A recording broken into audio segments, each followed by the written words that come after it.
Hey, welcome to the check-in. With the check-in twins. We're the check-in twins. So, we gotta get something out the way first. Yes. If you are having any mental health emergencies or issues, suicidal ideation, know that we are not medical or mental health Not professionals. at all. So if you need to hit this hotline, that is the National Suicide Prevention Lifeline, 1-800-273-8255. Give them a call, give them a text if you need to. If you need to. And one other thing, just a disclaimer, we are grown women, and sometimes we'll use some sentence enhancers to express ourselves, some explicit language. So it's not necessarily meant for the children. They could listen, they could learn. But sorry, mom, dad, pastor. Also, while we shouting everybody out, Yeah. why don't you follow us on our socials? Facebook, Instagram, and Twitter at the Check-in Twins. All of them. Come check in with us. Come check in with us. Okay. What are you doing? I was doing my best. All right. So, friend. Yes. What we finna talk about today? We are starting our coping series. Coping, yay! Coping. All right, we're going to start off with tattoo therapy. Lovely. So, friend, Huh? how you doing? Well, I'm doing good. That's good. I really wish I had more money for tattoos because I have another idea right now. What's your idea? So I want a dragon, right? But I want it like on my butt, thigh, side, under boob area. Got you. Yeah, I just want this whole side to be like Cardi's side tattoo. How it's like, oh, no, you don't like that Cardi reference. Okay. yeah, because her tattoo was trash looking. She just got it redone, which it looks great. So you're kind of a tattoo snob. I would like you to talk about your research and how you feel about tattoo therapy. So I am a snob. Shout out to Imani because you made me this way. But At I Puke Kawaii. just follow her on Instagram. So I want to say probably when I graduated from university, I wanted to get a tattoo, but I was thinking I was going to get this small tattoo. And I was telling, my mom and my dad, I'm thinking about a little tiny tattoo. You know, got to test the waters first. So they'll be like, oh, my harlot child. But my dad, he ended up getting a tattoo. And I was like, He did? yeah. Where? And it's on his arm. Whoa. Yeah, nobody thought he was actually going to do it. So I'm like, oh, this is a green light for me. Because if you got a tattoo, I can get one. You can't say no now. Yeah, because you got one. Yeah. So I went ahead But they and started. I started doing research or whatever because I really wanted to find an artist that was used to tattooing black skin. Yes. I was terrified to get somebody who was not going to know how to do anything on my skin that would complement my skin or wasn't going to be able to use colors that would work with my skin. Like, I just didn't know a whole lot about tattoos, but I knew if I go with a black person, they're going to know what they're doing. So It's a different process with black skin. We're not just being racist. yeah, no, and we keloid. So finding, a tattoo artist that's not like literally stabbing you to death because I actually keloid on the arm that I have my tattoo on. And, I don't want a braille tattoo. So I was like, look, I'm going to have to find somebody who really know what they're doing for brown skin. And that was a long process. I finally just hashtag DMV tattoo artist. Black tattoos. Yeah. And she popped up on Instagram and I was just like, I'm looking at her work. She's super kawaii. And I'm just like, a black kawaii woman. And she goes and tattoos in Japan. Yes. I love her. That is just your aesthetic. Like, she's perfect. So that was pretty much coming out of my awful depression. So I was like, okay, I was having issues with self-harm. I only self-harmed once, but it was like an active thing. I had to keep telling myself, like, don't do this, don't do this, don't do this. Yeah. And Imani, she promotes tattoo therapy, not just, I can put something cool on you, but she does say tattoo therapy. So I was just like, you know what? If I'm going to be, in pain and marking myself up, might as well let somebody, make it pretty. Yeah. So I went to her. 4 sessions later, I have, you know, 2 koi and some lotus flowers. She got me some color, and the color is beautiful. I did not bleed until she did color. Color is a little intense, but the line work, it didn't hurt. She was very gentle. She was super fun. She was very fast. It was 4 hours for her to do literally half my arm and then the other half up top. So and clean, very sanitary, just a very comfortable space. She has her own studio, so it's just you and her. If you want to bring people, she asked that she give her a heads up. Yeah. Because the other thing about her that I really appreciated is that she's introverted, like me. So I didn't feel pressured of like, I got to talk to this person because I'm sitting in the room with them for 4 hours. Like, it was so comfortable and so cool. And of course, you know, I told everybody that has brown skin and wanted to be tatted, like, that's the one. Because finding a black tattoo artist, a little difficult. Finding a woman. Yeah. I was like, look, sis, you can have all my coins. All my coins. So I'm going to pay full price. She was awesome. And my concept, I'm so glad, you know, Avatar hit Netflix, because my concept was based on Avatar, the 2 koi fish. So explain that for the people that don't know. So in I believe it was still book 1. Yeah, water. Aang and Katara and the gang. Gang. They go to, you got that one? Gang! The Northern Water Tribe. And they have the push and pull spirits that are koi fish. One's black, one's white, and they look very yin and yang. And that's what I wanted to kind of remind myself as far as, you know, going through my depression, is that, you know, life is a balancing act. And good can't exist without bad. Yeah. Bad can't exist without good. And for anybody who's watched Legend of Korra, that theme is reiterated in there with Vaatu and Rava. So it was something that I was just like, yeah, the awful stuff is going to happen, but good stuff will happen too. And you just got to stay in that balancing act. I also got the lotus flowers because they grow in mud, and something very beautiful can come out of something really ugly and gross. So it's just like, look, this is just an arm of, hey, hang in there, because it's going to get better. It will things will be sucky. It will be dark and it'll be ugly sometimes, but it'll get pretty sometimes too. And of course, I have my little semicolon because, you know, I have one on my lower fish and one on my upper fish as well. So it's just an arm of remembering, like, look, we survived depression without treatment. You know, that was a tough time. Now we're treated, but we survived the depression, and there are going to still be some bad days, and that's going to be okay. So it's beautiful. That is all me. That's all me. Right. So, friend, how was your tattoo experience? 'Cause you had a tattoo real early, and I was like, huh? So I always wanted a tattoo since I was a kid, because my mom has 2, 3. So you had a tatted parent in the house. I had a tatted parent. They're little, but you know, she had one on her ankle. It was like a cat, and I was like, you don't even like cats, like, why? And it's green. The cat's green. It's very random. I don't know the meaning behind it, but she also has a scorpion, like, right on her Cleveland, like right in this area, because she's a Scorpio. Oh, okay. So wait, your mom's a Scorpio? My mom is a Scorpio. I got questions with ass later.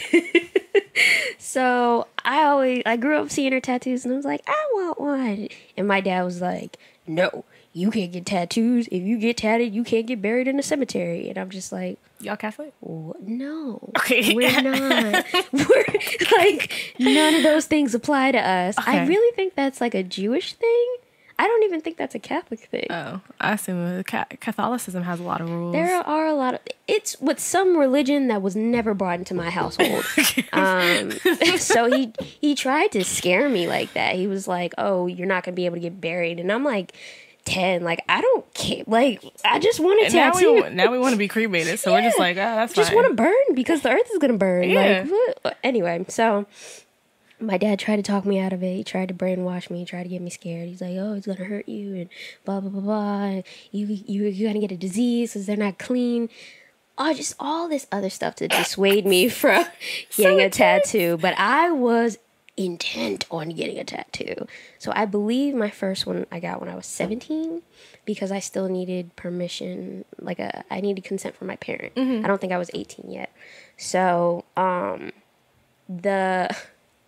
The day was so funny. My mom just randomly was like, "You want to go get it?" And I was like, "Stop playing." She was like, "No, like, I just got off work. Like, I'm not tired yet. Let's go do it. You're getting me at a good time. Like, we can go right now." And I was like, Okay. "I love you so much." So we went to a couple different shops. So tattooing a 17-year-old is not really something a lot of people are comfortable with. Right. But my mom was with me. But this one shop, we were in Glen Burnie, they were like, "Oh, you need consent of a second parent." And my mom was like, "What if they're dead?" And I just looked at her. I was like, "Why are you like this?" Mom's not here for the shenanigans. She was like, "Look, tattoo my child so I can go home." Exactly. She was just like, "That doesn't even make any sense. Not everybody comes from a 2-parent household. Yeah. So why are you requiring this?" So we left. We went to another place. They were closed. We were on our way back home, and we live near, no, I don't want to tell people where we live, but we live on this strip on 175 where there's a lot of like little random ass shops. Yeah. And so I was just like, let's go right there. I mean, that's a tattoo parlor. Like, it's literally a hole in the wall. Yeah. Like, we walk in and there's a hole in the wall.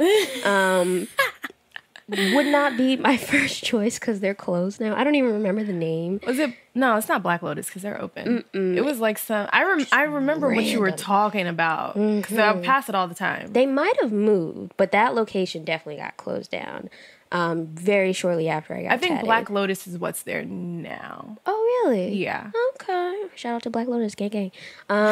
So, yeah, we went in. I told them my age. They were like, "Okay, whatever. Pick out what you want." And I was like, "Really? It's my time. I am going to get this done." So I was very excited. I picked a dove because the dove is a symbol of hope.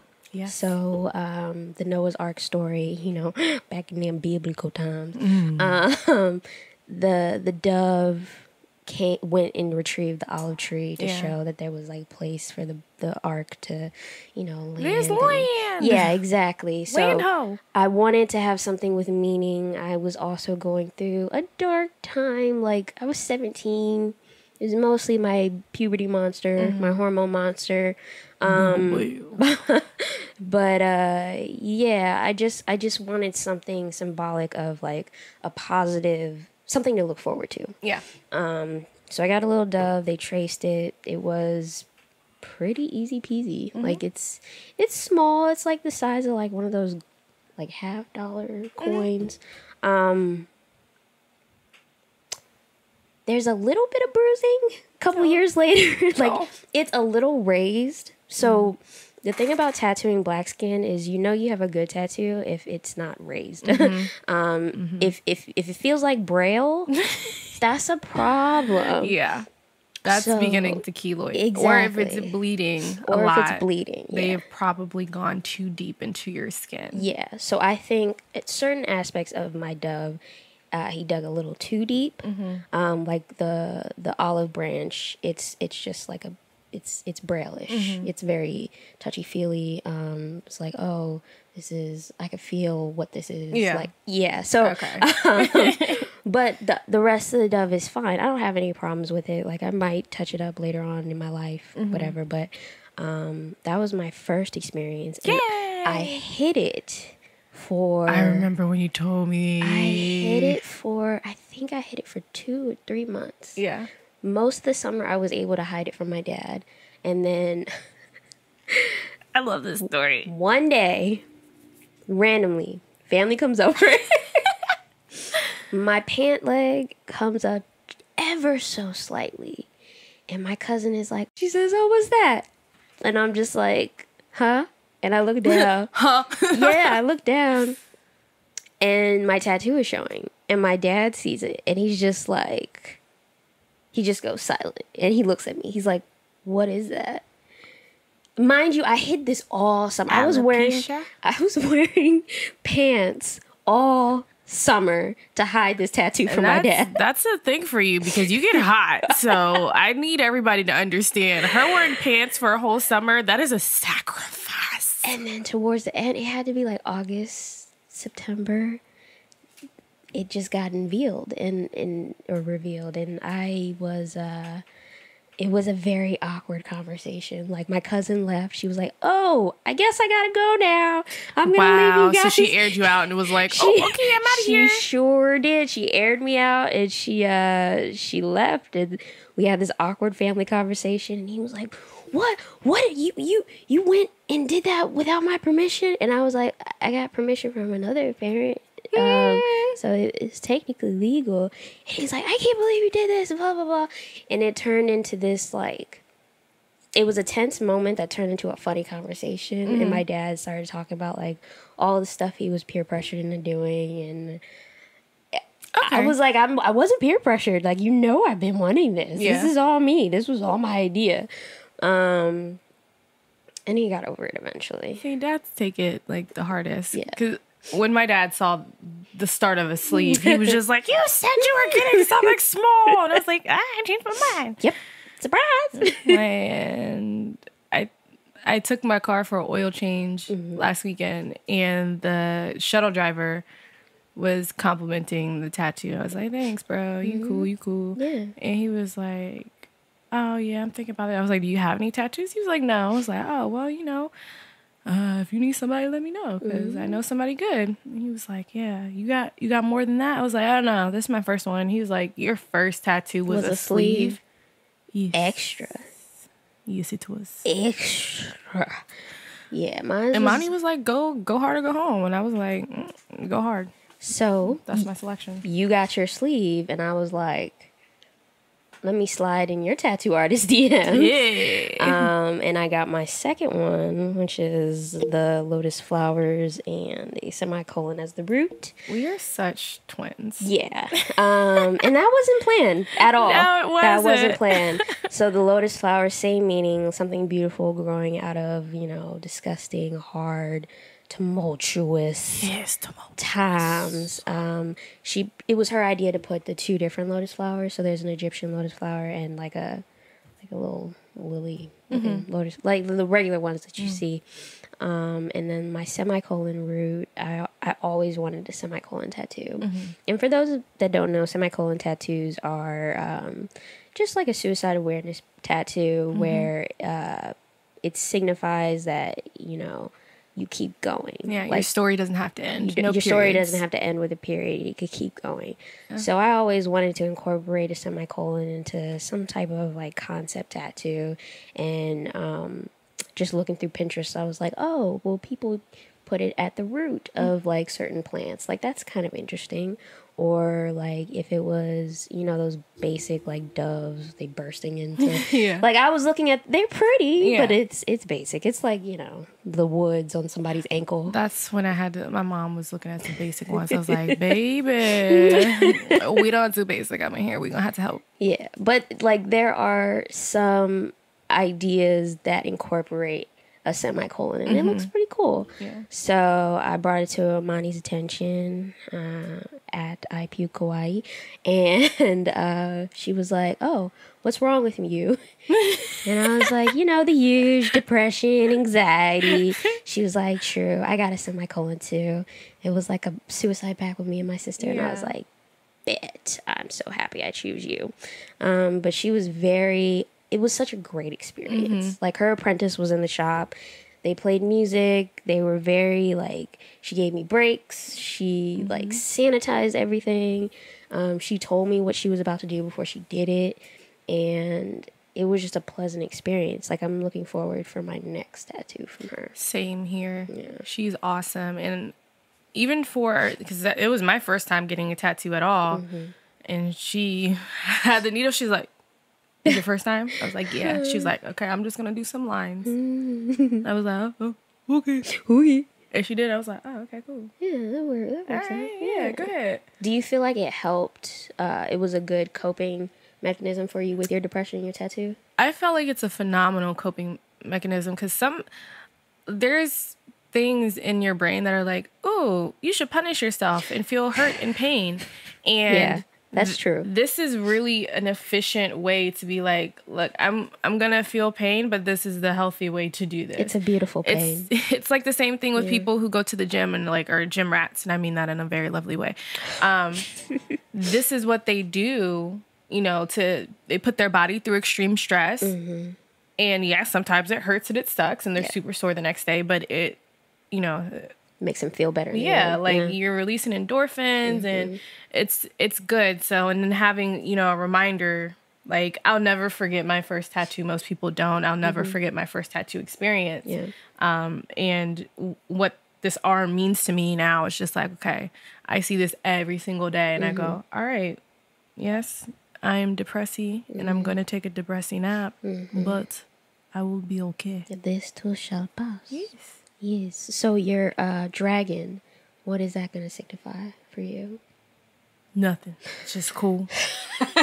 Were you not ready for that? No, it wasn't. Amani would smite you.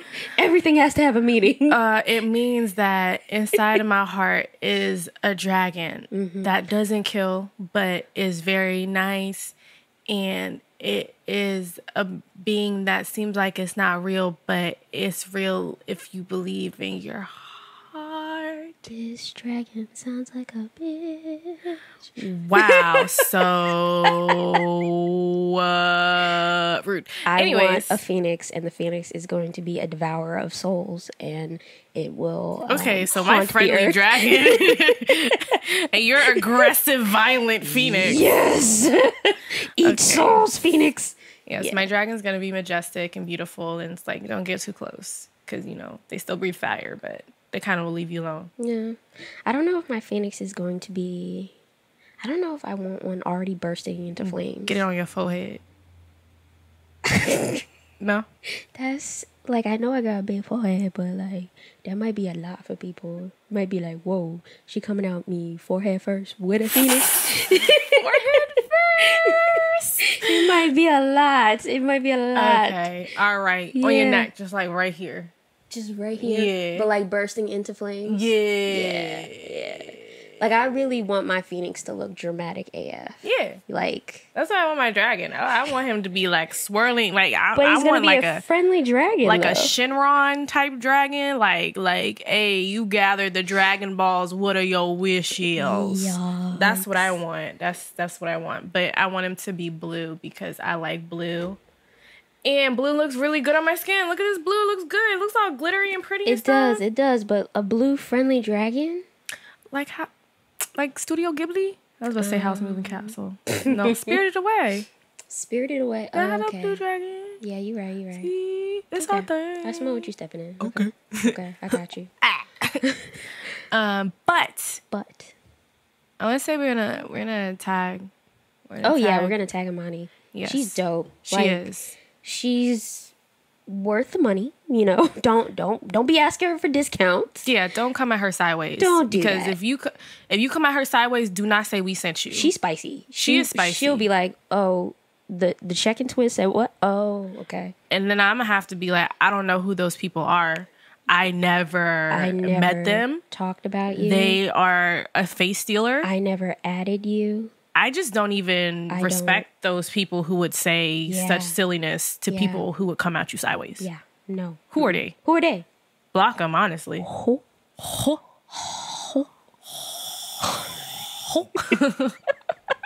Yeah, so don't come at her sideways. Yeah, and she's a very mindful tattoo artist, and it's a really good release of any bad energy you might be having your tattoo experience with her. And I'm sure there are other artists, so if you want to shoot us some recommendations, absolutely, you know, we would be happy to highlight them, especially in the DMV area. We know that Black artists, and especially Black female artists, are few and far between. But if you know some artists that are familiar with like Black skin, also like just send us that information, because we love everybody. We love everybody. Or even some people, people who are inclusive, who do really good work, who have a diverse portfolio. Yes. Like that, we all for the love for everybody. Imani will tattoo people who are not brown skinned as well. Yeah. Just, don't come at her sideways. But like, we respect artists that, Yeah. you know, make a safe space for everyone. So Yeah. if you know somebody like that, let us know. Yeah, the diverse portfolio is like, that was a big thing with my research. Same. I Like- would see really phenomenal artists Really- and there's no brown skin anywhere to be seen. Just the same tone of white. And I'm like, white people come in different colors in this. Like, why you only tattoo the palest of the palest people? I don't understand. Are you even an artist? And I will call some and be like, do you guys tattoo brown skin? Yes. Then why are they not in your portfolio? Why Are you aren't not you proud of that posting them? work? Did you not do a good job? Yeah, why are you Or- hiding that? Like, Yes. does it not look good? Does it look significantly different from your other art pieces? Because that's a huge concern for me. There were like some local shops I was looking around because I was like, okay, I'm probably not gonna find a black artist. I'm gonna just have to bite that bullet. Let me see if like people's portfolios are at least diverse in their experience, and they just would not highlight the black skin that they tattooed, and I was like, oh, this is a red flag. Yep. It's not. I couldn't do it. If you're not proud of your work enough to put it up on your Instagram, Facebook, whatever, Yeah. then I don't need you putting your stuff on my skin. I'm cool. You sure? Yeah, I'm real sure. We could discount it for the black. We put the black skin on the 50% off. Bro, I wish they would say some stuff like that. That just sounds sketchy off jump. Like, She's what? like, my tattoo is gonna be $5 because I'm black. What? Why? Do you know how to do this? Is this an experiment? That's what is this a trial? I don't like it. No thanks. But I think that's all I got to say. I mean, we can follow up on this when I get to my dragon. Oh yeah, when I get my phoenix that eats the souls, I will tell you about The that. souls. Yeah, soul-eating dragon bursting into flames. Okay.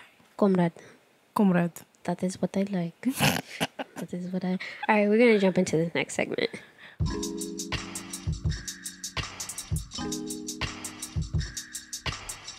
Boom, next segment, what we gonna do? Boom, next segment, what we gonna do? What we gonna do? What we gonna do? Hey, twerk something. Twerk something. Okay. I was like, wait, I'm confused because I want to know what you're saying. That was the whisper song, but it wasn't really on beat. Hey, look, Alexis, let me whisper in. Tell you some things that you like to hear. We got a podcast coming on SoundCloud. Okay. Okay, next segment. What? Are we doing what do we... Oh, the safe space. Yes, we can do this safe space. Okay, so Safe space. July is BIPOC Mental Health Month. Oh, And yes. BIPOC stands for What is the info? Black Mm-hmm. or Indigenous or people of color. Oh. And it is the mental health month for the people that, with how you say, with the melanin, or with how you say the minority, how you say disenfranchised, how you say people. So, it highlights the fact that, you know, minority people, they have a different life experience, Right. than other Definitely. people, and you know that experience sometimes most times affects your mental health, so finding a therapist that can relate to you is very important. So that's why this month just kind of highlights the importance of diversifying the mental health field. So the question that we posed on our Twitter at the Check-In Twins. So I said, have you ever had this feeling? And the caption was, will I be able to find a counselor, therapist / psychologist who looks like me, navigates the world like me, or has similar experiences as me? And we had a few replies, and somebody immediately, she was like, in all caps, we're going to name her Juju B. So Juju B was like, always, not only counselors and therapists, diabetes educators, healthcare practitioners, if we live with other underlying conditions. So she's just saying like all them, like she thinks about everybody in the medical field. She's like, because, you know, our health conditions are also disproportionate. Yes. And how we're treated, how we are assessed for our pain levels. Yeah. And I mean, we already said that, you know, it was very important to us for us to find a Black tattoo artist. But I think we said also in our therapy episode, finding somebody who looks like you can be very, very helpful. Not to say there are definitely people who don't look like you who can be sympathetic and empathetic to what you're going through. But shout out to my therapist, gang. But there's definitely an extra level of comfort when you don't have to explain like, oh, this is Black culture and this is how we do things. And because I had that experience and it was frustrating because it's like, I don't feel safe now because I have to explain why I feel the way that I feel, or I have to now look at you sideways because I'm not being taken seriously. Yeah, especially with like right now, we're going through this whole civil rights movement and it's just like, you don't want to have to keep explaining things like that are just like should be known at this point. And you know what's going on right now, definitely it affects me. Like I am just stressed, just existing, you know, and never always being uncomfortable, never knowing if, you know, my life is going to essentially matter, like not to be cliche, but like, you know, in the regular everyday life, everyday world, like, am I as significant as I should be? I don't know. I don't feel like I get the same respect and I'm treated the same as other people. So yeah, then we got another response. Yeah, we feel you, Jujubee. We feel you, Jujubee. Somebody else said she found one ever. So going back to what you were saying, we'll name her Winifred. Winifred says she's only found one person that looks like her, navigates the world like her, is similar to her. So it's very hard. Like your experience you went through, like yes, too many. A gamut? Is that the right word? Gamuts? A cluster, a flock, a horde. Of therapists to find the right one that just fit. Yes. And you didn't have to explain things. And even if it's not just your, you know, being Black, but finding somebody who was Black and religious for me was very important, because sometimes you feel, you know, like, oh, I don't want to, you know, be like, oh yeah, I'm relying on God, because some people don't believe in God and they be like, so what does God do for you? Wow, don't want to have that conversation right now, but thanks. So not even just your ethnic background, but your belief system, finding somebody who also is a part of those communities, it helps a lot. It helps a ton. So I think if you are out there and you want to be in, honestly, any field as a Black person, and it's a hard field to break into, don't give up, because we need y'all out there. We need y'all. We need lawyers. We need therapists. We need teachers. We need all of you. So if that's in your heart to do, do it. And again, I want to plug Psychology Today. Maybe they'll throw us a sponsorship. Who knows? I don't know.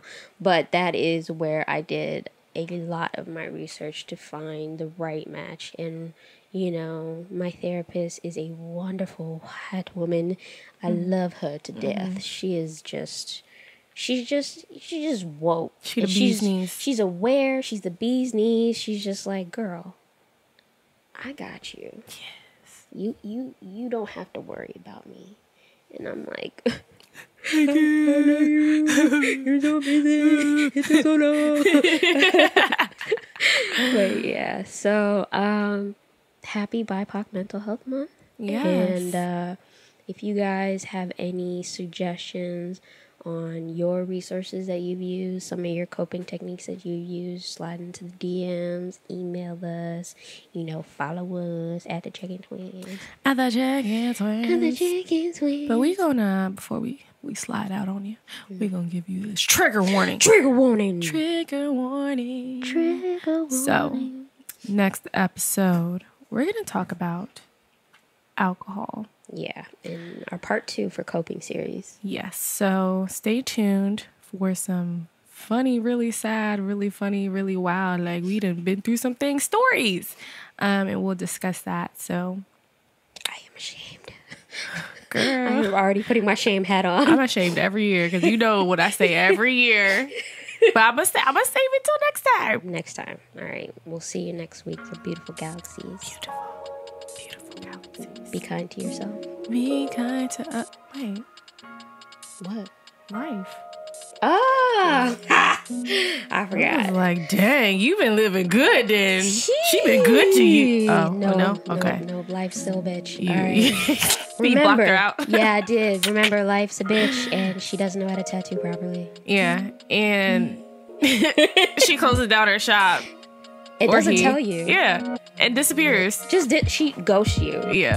Like, or she'll be fraudulent and tell you to go to a shop that's not hers and take your money. She'll take all the deposit. Yeah. That's life. Or life. No, I don't got nothing else. That's it. Don't let that bitch ruin your day. Yeah. Actually, report her to the Better Business Bureau. Yeah, that's the one. I was like, who are we reporting to now? Yep, Better Business Bureau. Okay, y'all. We'll see you next episode.